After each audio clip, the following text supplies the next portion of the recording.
కాకినాడ రంగరాయ వైద్య కళాశాలలో మంజునాథ కమిషన్ చేపట్టిన బహిరంగ విచారణ అర్ధాంతరంగా ముగిసింది. స్వల్ప ఉద్రిక్తతకు దారితీసింది. కమిటీ ముందు వాదనలు వినిపించేందుకు వచ్చిన బీసీ ప్రతినిధులు విచారణను బహిష్కరించారు. కాపులు, బీసీలకు వరుసగా మాట్లాడేందుకు అవకాశం ఇవ్వాలని బీసీ సంఘం ప్రతినిధులు కోరారు. ఈ నేపథ్యంలో సమావేశంలో గోల చేసేవారిని బయటకు పంపాలని పోలీసులకు బీసీ కమిషన్ ఆదేశాలు జారీ చేసింది.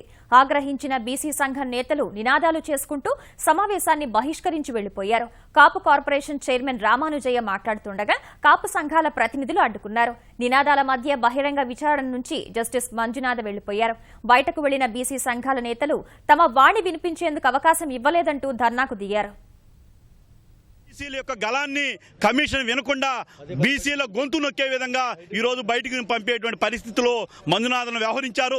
గతంలో కూడా 9 జిల్లాల్లో మరి కాపుల యొక్క మనోభావాల్ని, వాళ్ళ యొక్క అభిప్రాయాలను విన్నటువంటి మంజునాథన్ గారు బీసీ కమిషన్ని వెంటనే రద్దు చేయాలని ఈ సందర్భంగా డిమాండ్ చేస్తా ఉన్నాం.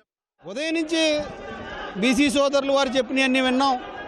మా వాదన చెప్పే టైం వచ్చేటప్పటికీ ఈ రకమైనటువంటి పరిణామాలు అన్నది మేము దురదృష్టకరంగా భావిస్తూ ఉన్నాం.